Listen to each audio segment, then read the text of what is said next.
Assalamualaikum semuanya. Apa kabar kalian? Semoga dalam keadaan sehat dan dilancarkan rezekinya oleh Allah. Amin ya robbal alamin.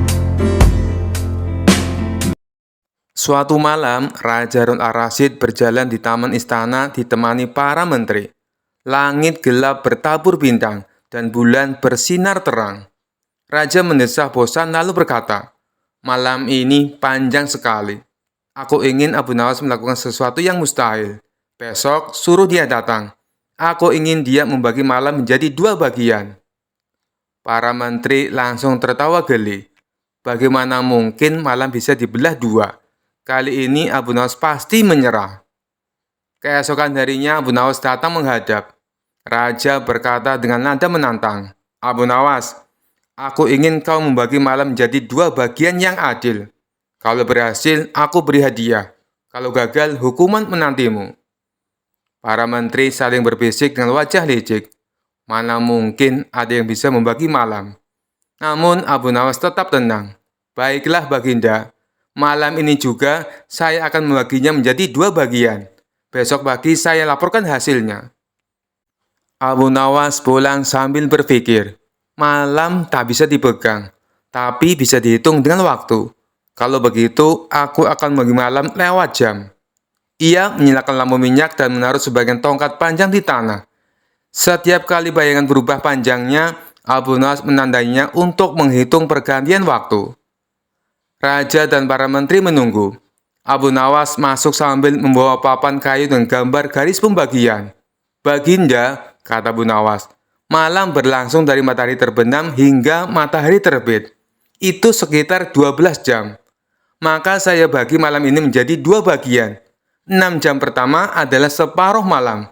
6 jam kedua adalah separuh malam berikutnya." Raja tertegun sesaat, lalu tertawa terbahak-bahak. "Abu Nawas, kau benar-benar cerdik. Aku pikir kau akan mencoba membelah langit atau menangkap kegelapan. Ternyata kau membagi malam lewat waktu. Itu jawaban yang paling tepat." Para menteri hanya bisa geleng-geleng kepala. Lagi-lagi mereka gagal menjebak Abu Nawas.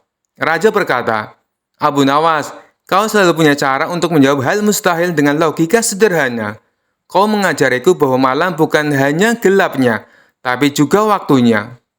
Sebagai hadiah, Abu Nawas diberi jam pasir emas buatan istana. Abu Nawas tersenyum sambil berkata, "Terima kasih Baginda. Malam memang tak bisa dibelah dengan pedang, tapi bisa dibagi dengan akal." Rakyat pun tertawa sambil bertepuk tangan kagum. Kisah selanjutnya. Dikisahkan pada suatu hari, Abu Nawas sedang berjalan-jalan di pasar. Ia melihat sebuah kios kecil dengan papan bertuliskan "Tukang servis radio, dijamin beres, jika tidak uang kembali." Abu Nawas berhenti sejenak, membaca tulisan itu dengan seksama, lalu tersenyum lebar. Ia berpikir untuk menguji keahlian tukang servis tersebut. Abu Nawas pulang ke rumah dan mencari sesuatu. Ia menemukan sebuah kotak kayu tua yang bentuknya mirip radio. Dengan sedikit kreativitas, ia menambahkan beberapa tombol palsu dari kayu dan sebuah antena bengkok. Kotak itu kini terlihat seperti radio tua yang sudah rusak. Ia membawa radio itu ke kios tukang servis. "Assalamualaikum," sapa Abu Nawas. "Waalaikumsalam Tuan, silakan, ada yang perlu saya perbaiki?" jawab si tukang servis dengan ramah. Abu Nawas menyerahkan radio itu sambil berkata, "Radio ini sudah lama tidak menyala. Tolong perbaiki agar kembali berfungsi dengan baik." Tukang servis menerima radio itu, memperhatikan sebentar lalu bertanya, "Ini radio jenis apa ya? Kok kelihatannya unik sekali?" Abu Nawas menjawab dengan serius, "Ini radio keluaran kuno, warisan nenek moyangku. Tetapi kalau kau berhasil memperbaikinya, aku akan memberimu bayaran ekstra." Tukang servis mulai membongkar radio tersebut. Ia memeriksa antena, tombol-tombol, dan bagian dalamnya. Namun semakin ia memeriksa, semakin bingung. Karena radio itu ternyata hanyalah kotak kayu kosong. "Tuan, ini bukan radio, ini hanya kotak kayu," seru tukang servis. Abu Nawas menggeleng sambil tersenyum. "Tidak mungkin, itu radio keluarga kami yang sangat berharga. Kalau kau tak bisa memperbaikinya, aku minta uangku kembali sesuai jaminan di papanmu. Tukang servis terdiam. Ia tak ingin kalah. Lalu ia berkata, "Baiklah tuan, beri aku waktu 1 hari untuk memperbaiki radio ini." Keesokan harinya, Abu Nawas datang kembali. Tukang servis menyerahkan radio itu sambil berkata, "Ini sudah selesai tuan, saya berhasil memperbaikinya." Abu Nawas terkejut. "Bagaimana mungkin? Apa yang kau lakukan?" Tukang servis menjawab sambil tersenyum. "Saya memasang kembali semua komponen yang rusak, membersihkan antena dan menyelaraskan tombol-tombolnya. Sekarang radio ini dalam kondisi terbaik." Abu Nawas memeriksa radio itu lalu berkata, "Tapi kenapa tidak ada suara apapun?" Tukang servis menjawab, "Karena radio ini jenis kuno tuan. Radio ini hanya menyala jika pemiliknya bernyanyi sendiri. Silakan coba." Abu Nawas tertawa terbahak-bahak. Ia mengakui kecerdikan tukang servis tersebut. "Baiklah, kau menang kali ini. Ini bayaranmu dan tambahan uang ekstra seperti janjiku." Tukang servis tersenyum puas, sementara Abu Nawas pulang dengan hati lega, meskipun ia tidak berhasil menjebak tukang servis yang cerdik tersebut. Sejak saat itu, mereka berdua menjadi sahabat baik dan sering berbagi cerita lucu. Kisah selanjutnya. Suatu hari, raja sedang termenung dalam-dalam di singgasana istana, memikirkan pertanyaan yang benar-benar membuatnya penasaran. Setelah merenung lama, ia akhirnya memutuskan untuk memanggil Abu Nawas. Siapa lagi yang bisa menjawab pertanyaan anehnya, selain sahabat licik dan cerdiknya itu? Ketika Abu Nawas tiba, raja berkata dengan nada serius, "Abu Nawas, aku punya pertanyaan sangat besar kali ini. Aku ingin tahu, sebelum alam semesta diciptakan, di mana Allah berada?" Abu Nawas yang sudah terbiasa dengan pertanyaan aneh dari raja tersenyum kecil. Kali ini pertanyaannya benar-benar sulit. Tapi sebagai orang yang terkenal cerdas dan penuh humor, ia tahu bahwa jawaban cerdas dan lucu adalah caranya untuk keluar dari situasi ini. Sambil menghela nafas panjang, Abu Nawas menatap raja dan berkata, "Tuanku, hamba tentu saja akan menjawab pertanyaan ini. Tapi sebelum itu, izinkan hamba meminta sesuatu." Raja yang penasaran bertanya, "Apa yang kau inginkan, Abu Nawas?" Abu Nawas dengan gaya serius berkata, "Hamba ingin tuanku menyediakan sebuah tempat yang sangat luas, tak terbatas, yang bisa hamba gunakan untuk menjelaskan jawaban hamba." Raja terkejut dan bingung. "Apa maksudmu? Tempat luas yang tak terbatas? Bagaimana mungkin aku menyediakan tempat seperti itu? Seluruh istanaku saja punya batasan." Abu Nawas tersenyum lebar, tahu bahwa raja sedang terjebak dalam pikirannya sendiri.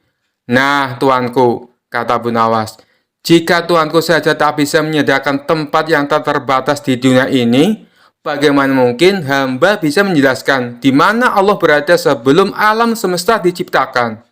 Karena saat itu tidak ada ruang, tidak ada waktu, tidak ada apapun." Raja terdiam merenungkan jawaban itu. Ia mulai menyadari kejeniusan di balik kata-kata Abu Nawas. Tapi ia masih penasaran, jadi ia bertanya lagi, "Jadi maksudmu Allah berada di tempat yang tak bisa dijelaskan?" Abu Nawas dengan gaya santai berkata, "Benar sekali tuanku. Sebelum ada ruang dan waktu, sebelum ada langit dan bumi, Allah tidak memerlukan tempat seperti kita. Allah ada di luar semua itu, karena dialah yang menciptakan segalanya. Jadi, pertanyaan di mana tidak berlaku untuk Allah, karena waktu dan tempat itu ciptaannya." Raja terdiam lagi, lalu mengangguk pelan. Itu masuk akal, Abu Nawas. Tapi aku masih belum puas. Kalau begitu, apa yang dilakukan Allah sebelum menciptakan alam semesta? Abu Nawas dengan mata yang berkilau, karena tahu ini adalah kesempatan sempurna untuk membuat raja tertawa, menjawab, "Tuanku, sebelum alam semesta diciptakan, Allah sedang mempersiapkan ujian-ujian sulit untuk orang-orang seperti kita." Raja terkejut lalu tertawa keras mendengar jawaban itu. "Abu Nawas, kau memang selalu tahu cara membuatku tertawa. Jadi menurutmu Allah menciptakan pertanyaan-pertanyaan rumit ini untuk kita pikirkan? Abu Nawas tertawa kecil dan menjawab, "Benar Tuanku, Allah tahu kita suka berpikir keras tentang hal-hal yang tak bisa kita pahami sepenuhnya. Dan karena itulah dia menciptakan rasa penasaran di hati kita. Dan disitulah letak kebesarannya, karena kita tidak akan pernah bisa memahami semuanya." Raja tak bisa menahan tawanya lebih lama. Ia tertawa terbahak-bahak mendengar jawaban cerdik dan kocak Abu Nawas.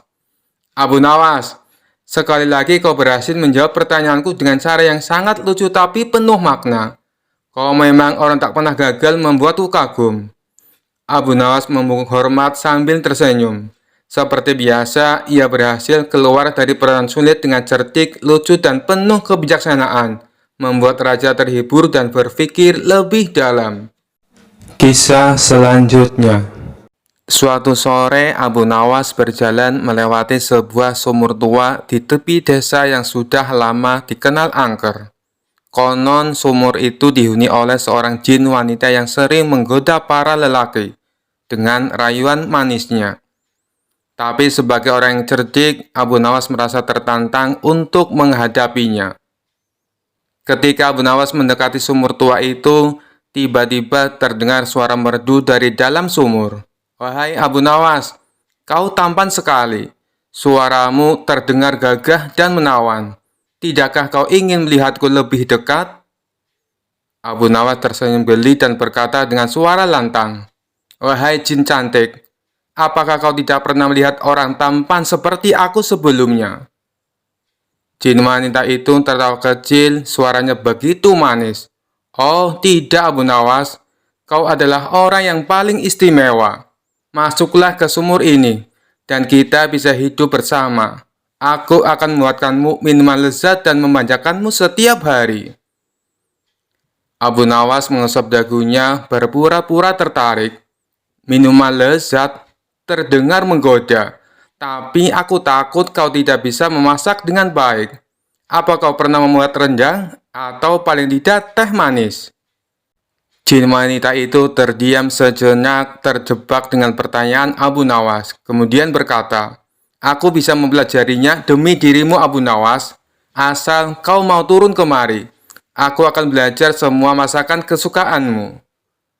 Abu Nawas tersenyum licik. "Begini saja, kalau kau benar-benar ingin menunjukkan cintamu padaku, naiklah ke atas dan bawakan teh manis yang harum dan manis. Kalau tidak bisa, sebaiknya kau menyerah." Jin wanita itu kebingungan, merasa tersudut. "Maaf Abu Nawas, aku tak bisa meninggalkan sumur ini. Tapi kumohon, turunlah ke sini dan kita akan hidup bahagia." Abu Nawas pun mengeluh, pura-pura merajuk. "Sayang sekali. Padahal aku sudah ingin menikahimu. Aku butuh jin yang bisa memenuhi permintaanku. Kalau begitu, aku pergi saja. Mungkin aku akan menemukan sumur lain yang dihuni oleh jin yang lebih terampil." Mendengar itu, jin wanita pun menyerah. "Tunggu Abu Nawas, baiklah, kau menang. Aku hanya jin sumur tua yang kesepian dan suka menggoda. Kau memang cerdik dan tak mudah tertipu. Pergilah, dan jangan ceritakan ini pada siapapun." Abu Nawas tertawa bahak-bahak sambil menjauh dari sumur. "Baiklah, wahai jin, anggap saja ini rahasia kecil kita. Tapi lain kali kalau mau merayu orang, belajarlah memasak dulu." Sejak hari itu, sumur tua itu tak lagi mengeluarkan suara. Para warga pun kagum dengan kecerdikan Abu Nawas yang berhasil mengerjai jin wanita sumur tua tanpa sedikit pun gentar. Kisah selanjutnya. Abu Nawas dikenal sebagai orang yang cerdik dan penuh akal. Suatu hari, seorang teman dekatnya, Karim, datang mengeluh soal seorang saudagar kaya tapi pelit. "Abu Nawas, saudagar itu punya banyak uang, tapi pelit sekali, bahkan untuk sekedar memberi derma kepada orang-orang miskin di sekitarnya," keluh Karim. Abu Nawas tersenyum penuh arti. "Tenang saja Karim, aku akan memberinya pelajaran yang tak akan dia lupakan." Abu Nawas menyusun rencana. Ia menyamar sebagai seorang dokter terkenal yang datang dari luar negeri, lengkap dengan jubah putih panjang, tas dokter, dan kacamata bulat. Ia bahkan membawa botol-botol kecil yang diisinya dengan air dan rempah-rempah. Lalu ia labeli sebagai obat ajaib. Ia mendatangi rumah saudara tersebut dan memperkenalkan diri. Assalamualaikum, aku adalah Dokter Abu Nawas, seorang tabib terkenal dari negeri jauh. Kudengar Anda sedang membutuhkan pengobatan khusus. Saudagar kaya itu yang selalu khawatir akan kesehatannya, meski sebenarnya sehat-sehat saja, segera mengundang Abu Nawas masuk. Setelah duduk, Abu Nawas mulai berpura-pura memeriksa saudagar itu. Ia memegang denyut nadi, melihat lidah dan mengetuk lututnya dengan sendok. Sesekali Abu Nawas mengangguk serius. Ya, ini serius sekali, kata Abu Nawas dengan nada tegas. Kau terkena penyakit pelitis akutis. Saudara itu kebingungan. Pelitis akutis? Penyakit apa itu, Tuan Dokter? Abu Nawas menggelengkan kepala, pura-pura prihatin.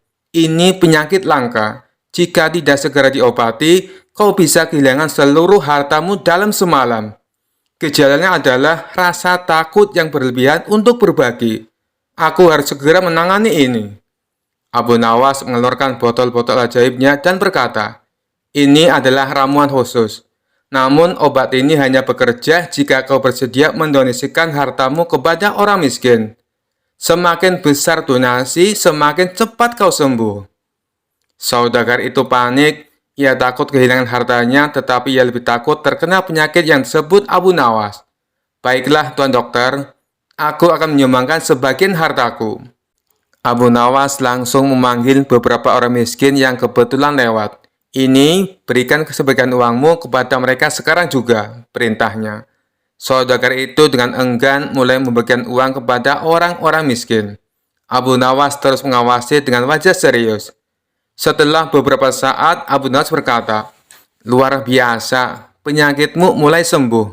Tapi ingat, untuk benar-benar sembuh, kau harus terus berbagi setiap minggu. Beberapa minggu kemudian, saudagar itu merasa dirinya lebih baik. Ia bahkan mulai merasa senang berbagi dengan orang lain. Namun saat ia mendengar bahwa Dr. Abdul Nawas sebenarnya adalah Abdul Nawas, ia malah tertawa. Abu Nawas memang pintar sekali. Dia menipuku, tapi aku tak marah. Aku justru merasa lebih bahagia sekarang. Sejak saat itu, saudagar tersebut berubah menjadi orang yang dermawan. Dan Abu Nawas kembali terkenal sebagai sosok cerdik yang selalu punya cara unik untuk memperbaiki keadaan. Kisah selanjutnya. Rumah Abu Nawas konon pernah didatangi Abu Jahil yang terkenal pelit. Ia lalu menjelaskan tujuan kedatangannya. Dia ingin meminjam 100 dinar. Tentu saja Abu Nawas terkejut mendengarnya. Dari mana saya mendapatkan uang sebanyak itu? Kata Abu Nawas. Tolonglah Abu Nawas, aku yakin kamu pasti ada. Pinjami aku selama sebulan. Pinta Abu Jahil merengek. Awalnya Abu Nawas tidak mau mengabulkan permintaan Abu Jahil. Namun karena terus-menerus didesak, Abu Nawas tidak bisa menolak. Tapi kamu janji ya, hanya sebulan, kata Abu Nawas mengingatkan. Ya, saya berjanji Abu Nawas, bulan depan kebun saya akan panen. Saya pasti akan mengembalikan uang pinjaman, jawab Abu Jahil. Singkat cerita, setelah 1 bulan, Abu Jahil tidak pernah mengembalikan uang tersebut. Padahal saat itu kebun Abu Jahil sudah panen, dan hasil panennya melimpah ruah. Payah Abu Jahil, dia tidak menepati janjinya, batin Abu Nawas. Karena membutuhkan uang, Abu Nawas terpaksa pergi ke rumah Abu Jahil untuk menagih hutangnya.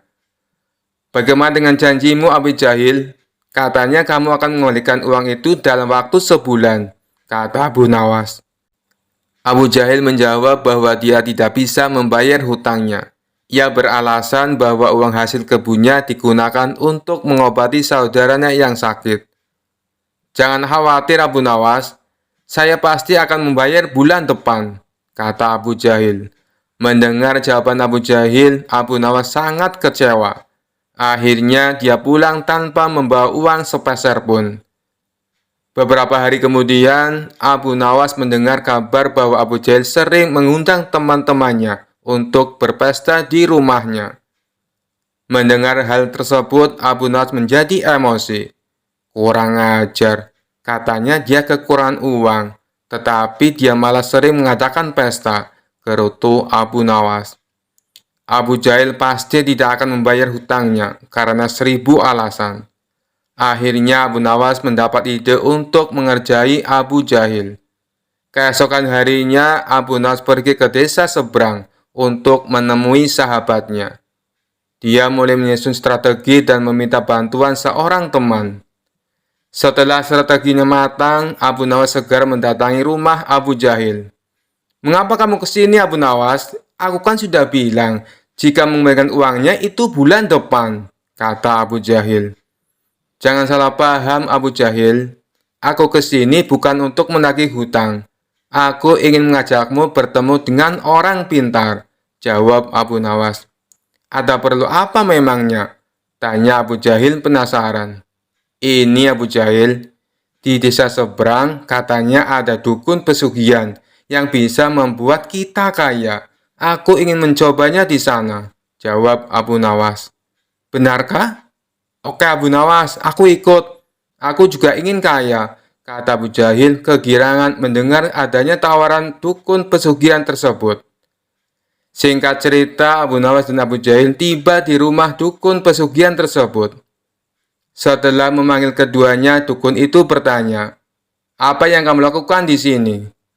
Abu Nawas kemudian mengutarakan keinginannya agar ia ingin kaya tanpa bekerja. "Oh, itu mudah, tapi ada syaratnya," kata sang dukun. "Apa syaratnya?" tanya Abu Nawas. "Syaratnya harus ada yang dikorbankan. Tapi jangan khawatir, korbannya tidak harus dari keluarga. Orang lain juga bisa dikorbankan. Tapi orang lain itu adalah orang yang terkait dengan hartamu," jawab sang dukun. "Apa maksudmu? Aku tidak mengerti," tanya Abu Nawas lagi. "Ya, misalnya siapapun yang berutang uang kepadamu, orang itu dapat digunakan sebagai korban, meskipun dia bukan anggota keluargamu," jawab sang dukun. "Bagaimana jika orang itu tidak mau?" tanya Abu Nawas. "Kamu tidak perlu meminta izin kepada orang tersebut. Nanti ia akan jadi korban tanpa ia sadari, dan tiba-tiba mati dengan mengerikan," kata sang dukun menjelaskan. "Oh, aku mengerti. Baiklah, aku setuju," jawab Abu Nawas sambil memandang Abu Jahil. Abu Jahil yang merasa dikorbankan langsung gemetaran. Dukun itu kemudian mengajari Abu Nawas mantra sebagai ritual. Tengah malam setelah kembali dari rumah dukun, Abu Nawas berkata di tengah jalan, "Abu Jahil, kamu tidak perlu mengembalikan hutang 100 dinar. Saya ikhlas." Mendengar hal itu, Abu Jahil langsung ketakutan. "Jangan Abu Nawas, saya akan mengembalikan uang kamu nanti. Tepatnya saat sampai di rumah saya. Nanti akan segera aku kembalikan," kata Abu Jahil dengan ketakutan. "Bukankah kamu kemarin mengatakan bahwa kamu kehabisan uang?" goda Abu Nawas. "Saya masih punya banyak uang, Abu Nawas. Aku sengaja berbohong padamu," kata Abu Jahil. Akhirnya Abu Jahil segera mengembalikan uang pinjamannya kepada Abu Nawas di hari itu juga, sejumlah uang 100 dinar. Setelah diselidiki, terungkap bahwa dukun yang didatangi Abu Nawas dan Abu Jahil adalah sahabat Abu Nawas. Taktik ini sengaja diatur oleh Abu Nawas dan kawannya tersebut agar Abu Jahil segera melunasi hutangnya. Cerdas sekali Abu Nawas. Kisah selanjutnya. Suatu hari Baginda Raja dilanda masalah yang membuatnya tidak bisa tidur. Sedangkan masalah yang dihadapinya hanya Baginda Raja sendiri yang tahu. Meskipun Baginda Raja banyak masalah, namun ia sengaja merahasiakannya dari orang-orang sekitar, baik kepada penasihat istana maupun Abu Nawas selaku sahabatnya tempat berkeluh kesah. Padahal sejatinya Baginda Raja ingin rasanya melupakan masalah yang menimpanya. Kalaupun bisa lari menghindar, tentulah ia akan melakukannya. Tapi kenyataannya, permasalahan yang dihadapi terasa seperti mengikutinya kemanapun Baginda Raja pergi. Sejak saat itu, Baginda Raja sering terlihat melamun seorang diri. Kemudian penasihat istana mendekati Baginda Raja. Maaf Paduka yang mulia, hamba perhatikan belakangan ini Paduka terlihat murung. Hamba khawatir Paduka nanti jatuh sakit. Adakah sesuatu yang Paduka pikirkan? Tanya penasehat istana. Tidak ada apa-apa. Aku baik-baik saja. Kau urusi saja pekerjaanmu, jawab Baginda Raja dengan memalingkan wajahnya. Penasihat istana pun hanya terdiam. Ia merasakan gelagat bahwa Baginda Raja sedang dilanda masalah besar. Dikarenakan Baginda Raja tidak mau berterus terang, penasihat istana tidak berani membujuknya untuk menceritakan masalah yang dihadapinya. Makin hari sikap Baginda Raja makin tertutup, bahkan kini enggan menerima tamu. Hal ini membuat para pejabat istana menjadi sangat khawatir. Apa yang harus kita lakukan? Makin hari Baginda Raja terlihat mengkhawatirkan. Ini sangat buruk untuk kondisinya. Jangan sampai Baginda Raja jatuh sakit, kata salah seorang menteri. Aku juga cemas melihat sikap Baginda Raja belakangan ini. Aku sudah mencoba membujuknya supaya mau menceritakan masalah yang dialami. Tapi ia malah memalingkan wajah. Baginda Raja memilih menutup diri, beber penasehat istana. Saya punya saran. Bagaimana kalau masalah ini kita sampaikan kepada Abu Nawas? Biasanya dia tahu solusinya, ujar salah satu dari menteri. Ya, saya setuju dengan saran tersebut, balas lainnya. Maka beberapa menteri istana segera mendatangi rumah Abu Nawas. Melihat yang datang adalah para menteri, Abu Nawas sempat terkejut. Biasanya yang diutus Baginda Raja adalah prajurit istana. Kenapa kalian yang datang? Tanya Abu Nawas. Kami ke sini bukan diutus Baginda Raja, tapi atas kemauan sendiri, jawab para menteri. Kemudian para menteri ini memberitahu Abu Nawas tentang keadaan yang menimpa Baginda Raja. Kami semua sudah berusaha memberi perhatian, tapi Baginda Raja selalu menutup diri, kata salah satu menteri. Baiklah, aku akan mencoba menghiburnya. Mari kita ke istana sekarang, ajak Abu Nawas. Singkat cerita, Abu Nawas menghadap Baginda Raja. Ia lalu bercerita kisah-kisah jenaka di hadapan Baginda Raja, berharap bisa terhibur dan tertawa. Tapi ternyata tidak ada reaksi apapun. Baginda Raja hanya terdiam, malah meninggalkan Abu Nawas lalu masuk ke kamarnya. Selepas Baginda Raja pergi, para menteri segera menghampiri Abu Nawas. Bagaimana ini Abu Nawas? Kamu lihat sendiri kan? Ucap mereka. Sepertinya Baginda Raja sedang mengalami masalah berat. Biarkan aku pulang dulu. Aku akan memikirkan cara untuk mengatasi masalah ini, ucap Abu Nawas. Setibanya di rumah, Abu Nawas terus memikirkan cara terbaik memecahkan masalah ini. Setelah berpikir cukup lama, akhirnya Abu Nawas menemukan ide yang cemerlang. Esok harinya Abu Nawas pergi ke pasar. Di hadapan orang-orang, Abu Nawas berteriak, "Apakah di antara kalian ada yang bisa memasukkan unta ke lubang jarum?" Mendengar pertanyaan Abu Nawas, semua orang yang ada di sana heran. Salah satu dari mereka lalu menjawab, "Mana mungkin bisa, itu perkara yang mustahil." Dengan lantang Abu Nawas membalas, "Tidak ada perkara yang mustahil. Jangankan aku, anak kecil pun bisa." "Kalau kau mau bisa, coba tunjukkan kepada kami," pinta mereka.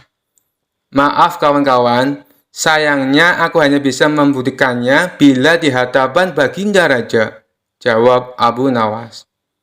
Begitulah seterusnya, setiap ada keramaian orang ataupun perkumpulan, Abu Nawas selalu mengatakan hal yang sama.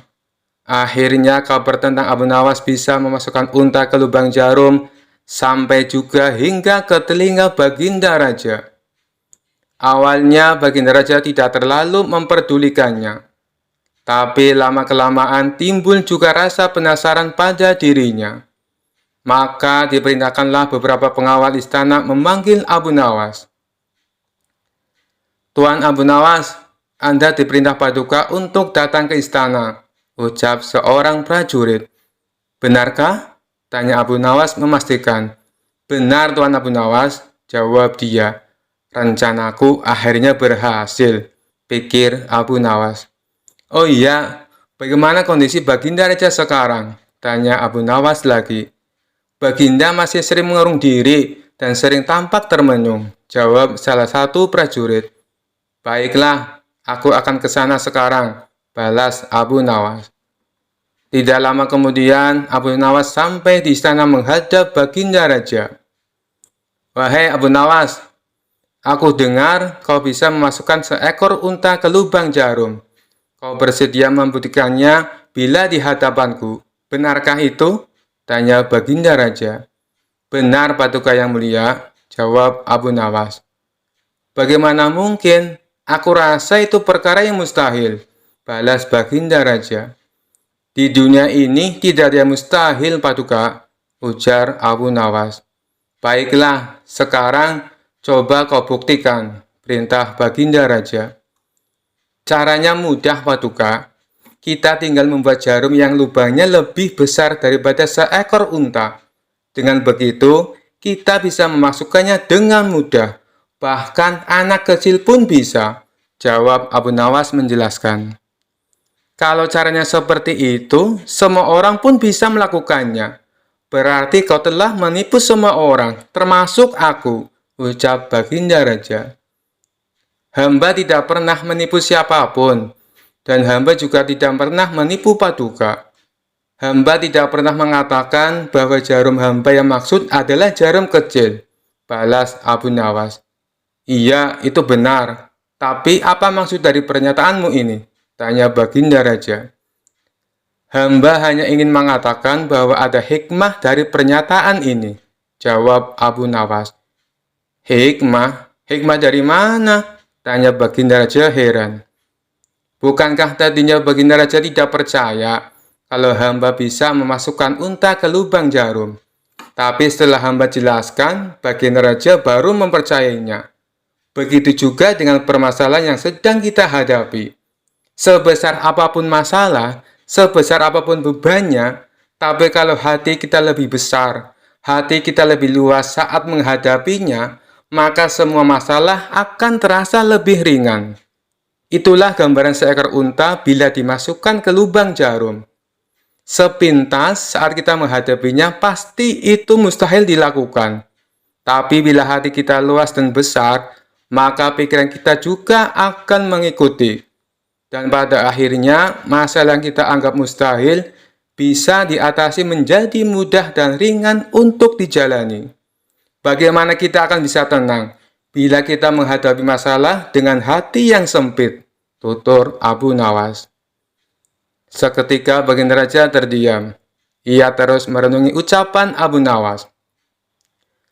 Suasana pun mendadak menjadi hening.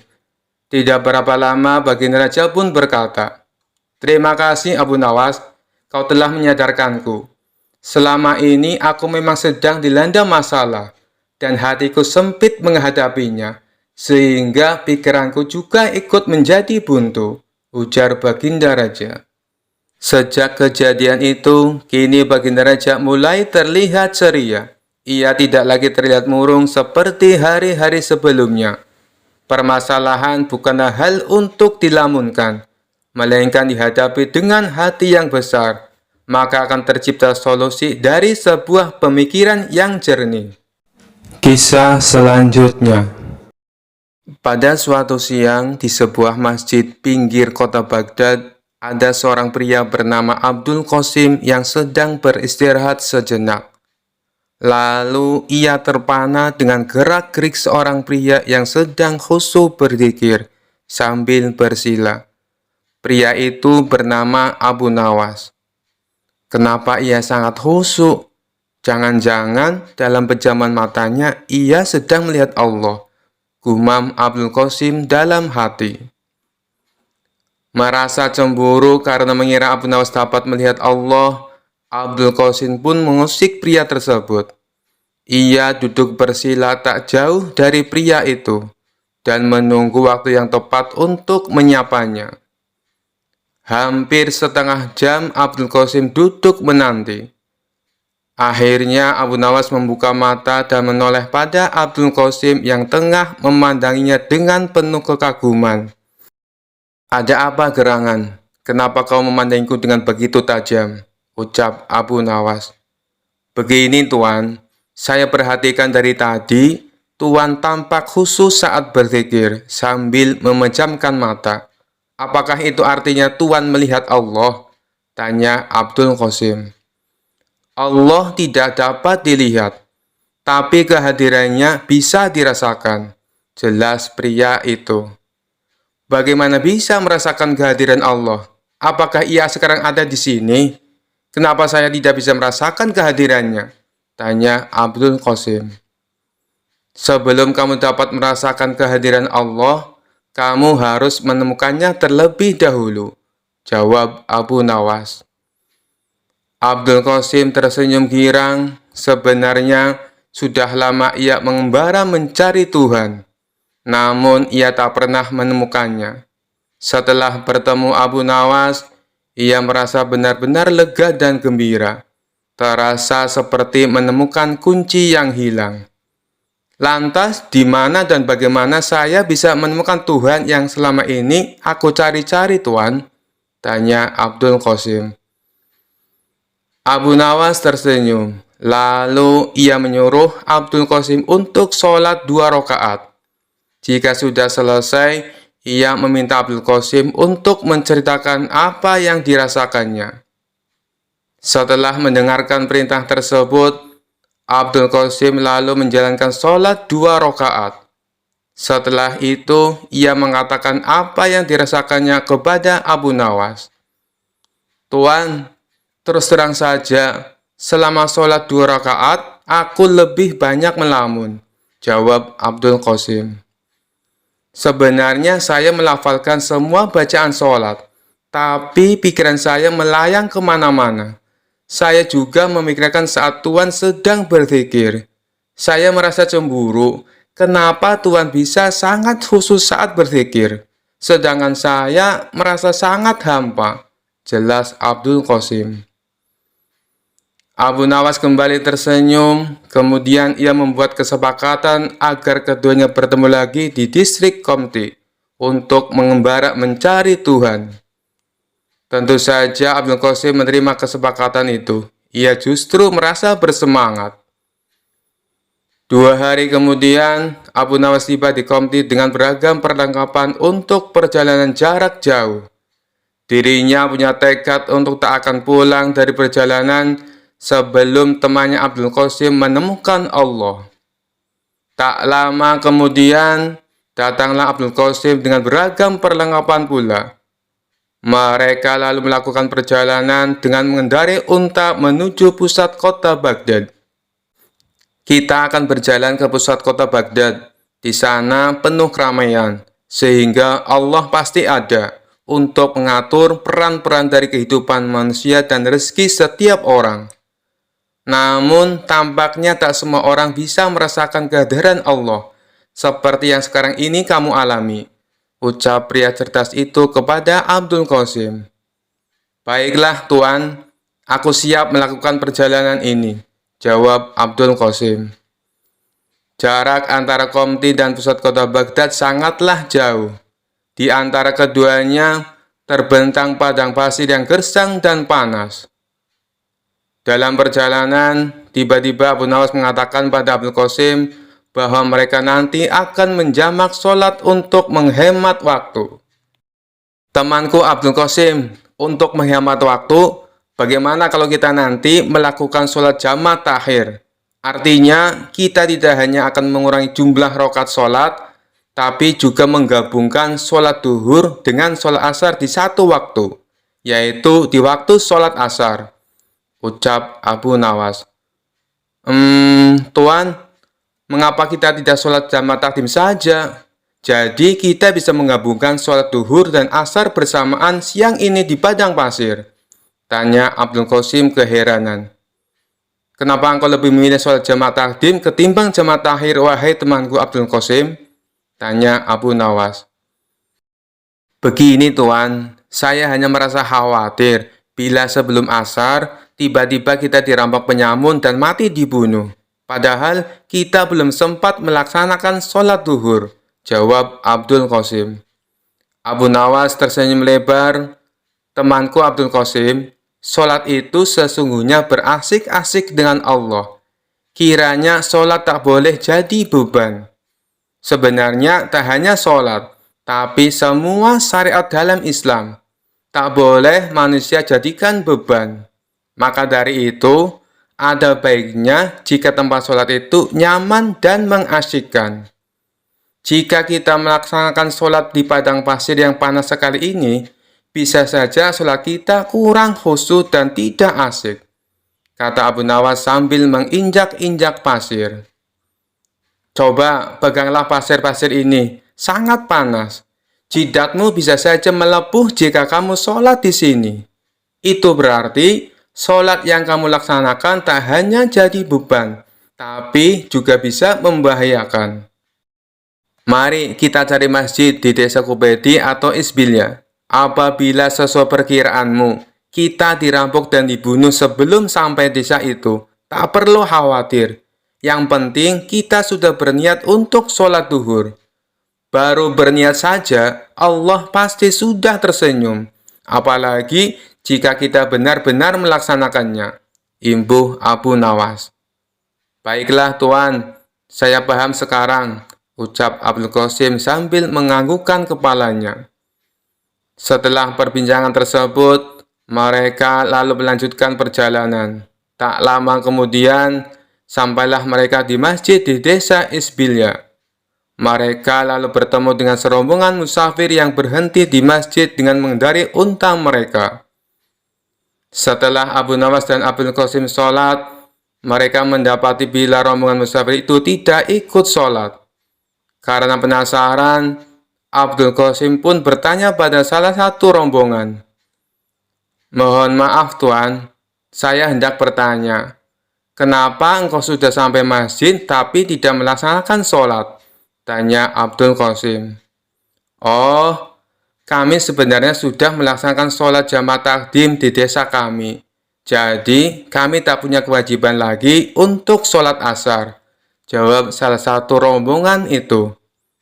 Lantas, mengapa kalian berhenti di masjid jika memang tak lagi punya kewajiban untuk sholat asar?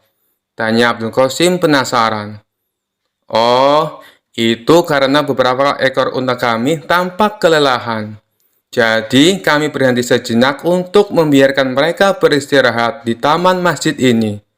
Islam mengajarkan kami untuk tidak berbuat zalim kepada semua makhluk, termasuk pada unta-unta ini. Benar begitu kan? Jawab kepala rombongan. Abdul Qasim merasa kagum dengan jawaban ketua rombongan musafir itu. Namun masih ada yang ingin ia tanyakan. Tuan, apakah engkau bersikap baik hanya pada unta saja atau pada semua binatang? Tanyanya. Ketua rombongan itu tersenyum lalu menjawab, jangankan kepada binatang, bahkan kepada pepohonan ini pun kami juga takut untuk berbuat zalim. Kita sholat untuk mencegah dari berbuat fahsyah dan mungkar. Untuk apa kita sholat jika tetap berbuat kejahatan terhadap sesama makhluk ciptaan Allah? Abdul Qasim semakin kagum dengan jawaban tersebut. Ia lalu pamit untuk melanjutkan perjalanan bersama Abu Nawas. Sepanjang perjalanan, ia tampak lebih tenang saat mengendalikan untanya. Sepertinya ia tengah berusaha mencerna kalimat yang diucapkan oleh ketua rombongan musafir tadi. Abu Nawas mengajaknya berbicara untuk memecahkan keheningan. Tampaknya kau sedang berpikir sesuatu. Apa yang sedang kau pikirkan? Tanya Abu Nawas. Abdul Qasim sangat bersemangat dan sontak bertanya. Sebenarnya, tadi saya mendengar kepala musafir menyebutkan kata fahsyah dan mungkar. Jujur saja, saya belum mengerti maksudnya, Tuan. Bolehkah saya meminta penjelasan pada Tuan? Oh, jadi itu yang membuatmu penasaran. Jadi, fahsya adalah semua perbuatan buruk yang tidak mengakibatkan kerugian langsung kepada orang lain. Karena tak langsung memberikan dampak buruk, biasanya orang-orang tak segera bisa mengenali nilai-nilai buruk yang terkandung dalam fahsya itu. Setelah itu, Allah akan memberikan pelajaran lewat agama. Jelas Abu Nawas. Agar hamba semakin paham, bisakah Tuan menyebutkan contoh fahsya? Tanya Abdul Qasim antusias. Contohnya saja perzinaan, meneguk minuman beralkohol, atau memakan makanan haram. Saat dua orang berzina, sebenarnya orang lain tak merasa dirugikan secara langsung. Sebab tak ada korban jiwa akibat perbuatan mereka. Inilah mengapa nilai-nilai buruk dalam fahsya tidak mudah dikenali oleh umat manusia. Abdul Qasim tertegun dan mengakukan kepala tanda paham. Sekarang, bandingkan dengan perbuatan mungkar. Mungkar adalah perbuatan buruk yang menimbulkan kerugian langsung pada orang lain. Misalnya saja pencurian, pembunuhan, atau perampokan. Karena semua itu berdampak langsung pada orang lain dan ada korban jiwa akibat perbuatan itu. Maka nilai-nilai buruk yang terkandung dalam perbuatan mungkar gampang sekali dikenali. Bahkan seorang ateis sekalipun percaya bila pembunuhan, perampokan, dan pencurian adalah perbuatan buruk. Jelas Abu Nawas. Lelaki yang tengah mencari Tuhan itu pun merasa kagum dengan penjelasan dari tuannya. Hatinya berbunga, banyak sekali ilmu yang ia dapat dari perjalanan ini. Dari desa Isbilia, kedua penggemar itu melanjutkan perjalanan mereka ke pusat kota Baghdad. Selama 8 hari, mereka berjalan melewati padang pasir yang panas. Setelah melakukan perjalanan selama 13 hari, sampailah mereka di bibir kota Baghdad. Abu Nawas merasa heran karena sejumlah ruas jalan menuju pusat kota ditutup. Hampir 2 pekan melakukan perjalanan, pujangga ini tak tahu perkembangan berita. Mereka pun mencari-cari jalan agar cepat sampai di pusat kota Baghdad. Pada akhirnya, mereka pun berhasil sampai di pusat kota Baghdad. Ada ratusan ribu orang berkumpul di alun-alun karena hendak melaksanakan sholat. Rupanya, hal tersebutlah yang membuat sejumlah ruas jalan ditutup. Lalu Abu Nawas mengajak Abdul Qasim untuk ikut sholat berjamaah. Usai sholat, mereka menyaksikan sejumlah orang naik ke atas panggung, lalu satu persatu melakukan orasi. Beberapa orang berorasi menggunakan kalimat yang tak selayaknya diucapkan usai sholat. Abdul Qasim yang jarang berkunjung ke pusat kota Baghdad merasa terheran-heran menyaksikan pemandangan ini. Usai mendengarkan semua orasi, mereka melanjutkan perjalanan. Abu Nawas lalu bertanya pada Abdul Qasim, "Bagaimana? Apakah sejauh ini kamu sudah menemukan Tuhan?" "Belum sepenuhnya," jawab Abdul Qasim dengan nada suara agak sedih. "Bahkan sejujurnya, di alun-alun tadi saya merasa tidak sholat. Boro-boro saya menemukan Tuhan," imbuhnya. Abu Nawas tahu arah pembicaraan Abdul Qasim, tapi ia biarkan temannya itu meracau sendiri di atas panggung untanya. "Saya merasa barusan mengalami perbuatan mungkar," ucap Abdul Qasim meracau. "Kenapa bisa begitu?" tanya Abu Nawas. "Saat menuju pusat kota Baghdad, kita tadi benar-benar kesulitan mencari jalan. Karena beberapa jalan ditutup gara-gara ratusan orang mau sholat di tanah lapang. Padahal sebelah lapangan itu ada masjid yang besar. Bukankah ini mirip definisi perbuatan mungkar yang Tuhan pernah jelaskan?" ucap Abdul Qasim. "Saya tak ingin buru-buru mengatakan yang mereka lakukan tadi itu adalah perbuatan mungkar. Siapa tahu mereka memang berniat untuk sholat berjamaah di tempat terbuka," ujar Abu Nawas.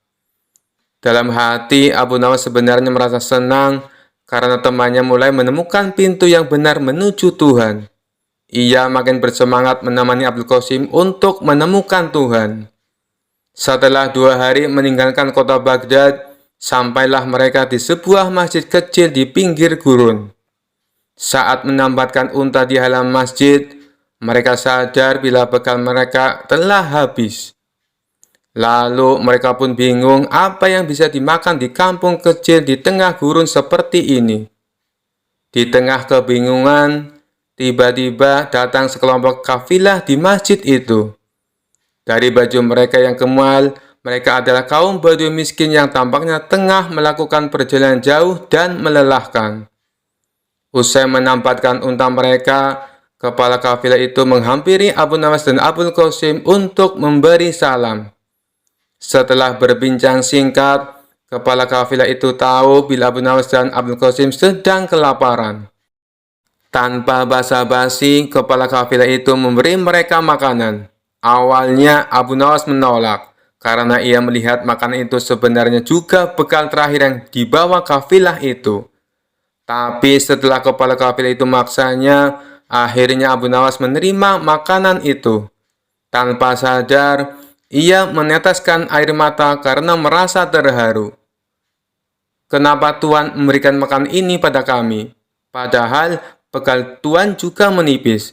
Sementara perjalanan Tuhan pasti masih jauh, tanya Abdul Qasim. Saudara mungkin tak tahu, sebenarnya saya bukan mengurangi bekal makanan, tapi justru sedang menambahnya, jelas ketua kafilah. Bagaimana bisa? Tanya Abdul Qasim bingung. Ingatlah perkataanku, wahai saudaraku. Allah memerintahkan kita untuk bersedekah, dalam kondisi sempit maupun lapang. Ia senang dengan apa yang kita kerjakan ini. Allah juga berjanji, jika kita bersedekah, maka ia akan menganjarkan pahala sebanyak 700 kali lipat. Bayangkan saja, saya sekarang memberi kalian sekantong makanan, maka nanti akan datang 700 kantong makanan untuk kami, ucap ketua kafilah. Bagaimana Tuhan bisa yakin? Seandainya 700 kantong makanan itu tidak datang, Tuhan akan mati kelaparan, ujar Abdul Qasim penasaran. Saya yakin sekali bahwa Allah di samping kita. Jangan pernah meragukan kemampuannya membagi-bagi rezeki. Buktinya, saat kalian sedang kelaparan di padang pasir, Allah tetap mengirimkan rezeki dengan mengutus kami datang ke masjid ini, ucap kepala kafilah sambil menepuk pundak Abdul Qasim. Lagi pula, jika Allah tidak memberikan 700 kantong makanan pada kami, pada nanti malam atau besok pagi hingga kami pun mati, saya lebih berbahagia lagi. Itu berarti Allah yang kami yakini selalu ada di samping kami. Akan segera kami jumpai dengan sepenuh keyakinan dan kebahagiaan. Imbuh ketua kafilah sambil undur diri untuk menyantap bekal terakhirnya. Sementara Abu Nawas dan Abdul Qasim menyantap makanan mereka dengan tetesan air mata. Saat senja tiba, rombongan kafilah itu mohon pamit. Lalu Abu Nawas dan Abdul Qasim mengantar kepergian mereka dengan syukur dan sukacita. Karena hari sudah semakin gelap, bagaimana kalau bermalam saja di masjid ini? Besok kita akan kembali ke rumah masing-masing, ucap Abdul Qasim. Apakah itu artinya kau sudah menemukan Tuhan, saudaraku Abdul Qasim? Tanya Abu Nawas. Benar Tuan, saya sudah menemukan Tuhan yang selama ini hilang dari saya. Tapi Tuhan nikmati keberadaannya dalam zikir Tuhan. Jelas Abdul Qasim yakin. Bagaimana bisa engkau tiba-tiba menemukan Tuhan, saudaraku? Tanya Abu Nawas penasaran. Sebenarnya, ketika hari pertama kita melakukan perjalanan, dan Tuhan berkata bahwa sholat harus mengasihkan dan tak boleh tersiksa menanggung beban, saya hampir menemukan Allah. Ia menurunkan syariat agama pasti untuk membahagiakan umatnya, bukan untuk mempersulit mereka, ucap Abdul Qasim. Kemudian, ketika kita bertemu dengan musafir yang peduli pada unta-unta mereka, saya sudah merasa semakin dekat dengan Tuhan yang saya cari. Lalu ketika saya tak merasa bahagia ketika sholat di alun-alun kota Baghdad, sesungguhnya saya merasa tengah diajarkan makna dan tujuan sholat yang sebenarnya. Imbuh Abdul Qasim. Abu Nawas hanya terdiam dan tersenyum. Wahai saudaraku, sore ini adalah puncaknya saya menemukan Allah. Bertemu dengan para kafilah membuat saya sadar bahwa tujuan dari sholat sesungguhnya adalah menjaga kemanusiaan. Tanpa pemberian mereka, mungkin kita malam ini akan mati kelaparan. Sholat yang mereka lakukan membuat mereka yakin kemanusiaan harus dijaga dimanapun mereka berada. Sekarang, saya semakin yakin mengapa Allah memerintahkan kita untuk sholat. Saya pun merasa Allah kini selalu berada di samping saya, karena saya meyakini hal itu, ujar Abdul Qasim. Abu Nawas tersenyum bahagia. Ia bersyukur karena akhirnya saudaranya dapat menemukan Tuhan, yakni di hatinya. Mereka pun bermalam di masjid itu. Keesokan harinya, mereka berpisah untuk kembali ke rumah masing-masing. Abdul Qasim berterima kasih pada Abu Nawas karena telah menemaninya mencari Tuhan. Kisah selanjutnya. Suatu hari, Abu Nawas akan melakukan perjalanan yang kebetulan harus melewati perbukitan kecil. Daerah tersebut merupakan tempat tinggal jin raksasa jahat. Salah seorang warga setempat melarang niat Abu Nawas ini. Tuan, lebih baik urungkan niat Anda. Carilah jalan yang lain saja, ujar warga tersebut. Memangnya kenapa? Tanya Abu Nawas penasaran. Perbukitan itu sangat angker, ada jin raksasa yang jahat. Dia tidak segan-segan membunuh siapa saja yang berani ke sana, jawab warga tersebut. Setelah mendengar penuturan warga itu, Abu Nawas sejenak termenung. Tapi ini adalah jalan satu-satunya, tidak ada jalan yang lain lagi, pikirnya. Setelah berpikir matang-matang dengan segenap keberanian, akhirnya Abu Nawas nekat melewati perbukitan kecil tersebut. Benar saja, baru beberapa langkah menginjakkan kaki di sana, tiba-tiba muncul sosok makhluk raksasa yang tidak lain adalah jin jahat. Hai manusia, lancang sekali kau kemari. Kamu mau cari mati? Bentak jin raksasa jahat. Tidak, aku hanya numpang lewat, karena ini adalah jalan satu-satunya, jawab Abu Nawas. Kamu tahu, ini adalah daerah kekuasaanku. Siapapun dilarang lewat sini, kata jin raksasa jahat memberitahu. Bukannya ini adalah bumi Allah, kamu tidak ada hak melarangku, balas Abu Nawas. Oh, jadi kamu menantangku, akan aku hancurkan tubuhmu, ancam jin raksasa jahat. Baik, silakan mencobanya. Tetapi aku bisa mengalahkanmu, sebab aku sangat perkasa lebih dari yang kau bayangkan, sahut Abu Nawas tidak mau kalah. Omong kosong, kau pasti seorang sufi, makanya berani menantangku. Orang-orang sufi itu hanya terpikat pada masalah rohani. Kau tidak akan bisa mengalahkanku, sebab aku memiliki kekuatan. Wujudku 30 kali lipat lebih besar darimu, ucap jin raksasa jahat. Wujudmu memang lebih besar dariku, tapi itu tidak menjamin kau lebih perkasa. Kalau kau menginginkan uji kekuatan, ambil batu ini dan peraslah air darinya, balas Abu Nawas. Abu Nawas lalu memungut sebutir batu kecil dan diberikannya kepada jin raksasa yang jahat itu.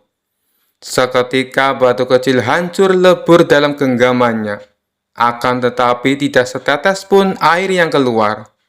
Jin raksasa jahat tersebut coba mengulanginya beberapa kali dengan batu yang lain. Tapi usahanya sia-sia. Akhirnya jin raksasa jahat itu pun menyerah. Ini mustahil, tidak mungkin ada air di dalam batu. Coba kau tunjukkan kalau batu memang ada airnya, kata jin raksasa penasaran. Dalam keremang-remangan, Abu Nawas mengambil sebuah batu kecil yang lapuk. Bersamaan dengan itu, tanpa sepengetahuan jin raksasa, Abu Nawas juga mengambil sebutir telur dari kantung bajunya. lantas merupakan batu kecil menggunakan genggaman tangannya. Seketika cairan telur langsung menetes keluar.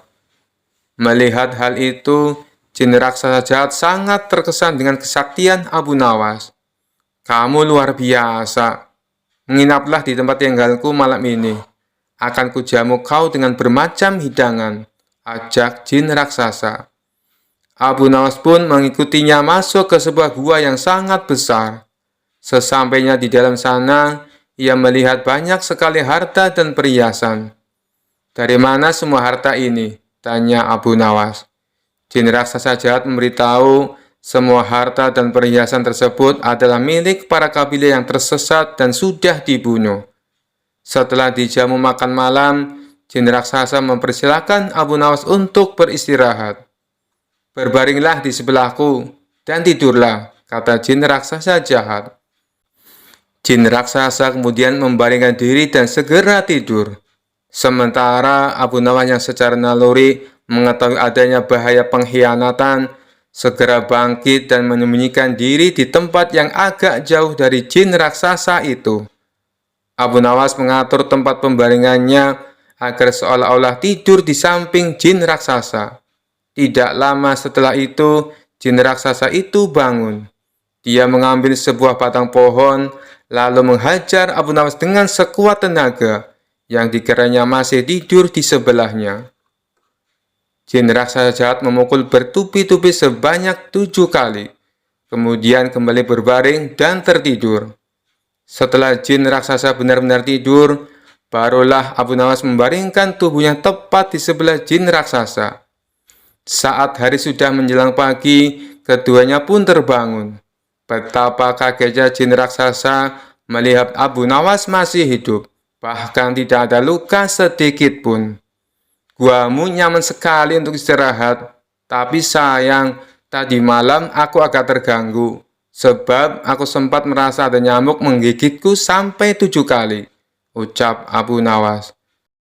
Tentu saja hal itu sangat mengejutkan jin raksasa, hingga tidak berani lagi menyerang Abu Nawas. Bagaimanapun, kalau seorang telah dipukul sebanyak 7 kali dengan batang pohon oleh jin raksasa, pasti akan mati. Apalagi memukulnya menggunakan tenaga sekuat-kuatnya. Akhirnya, jin raksasa jahat tersebut memerintahkan Abu Nawas untuk melanjutkan perjalanannya. Berkat kecerdikannya, Abu Nawas pun selamat dari pembunuhan. Sekian dulu perjumpaan kita kali ini. Sampai bertemu lagi di kisah-kisah selanjutnya. Terima kasih yang sudah subscribe dan setia menonton channel ini. Wassalamualaikum warahmatullahi wabarakatuh.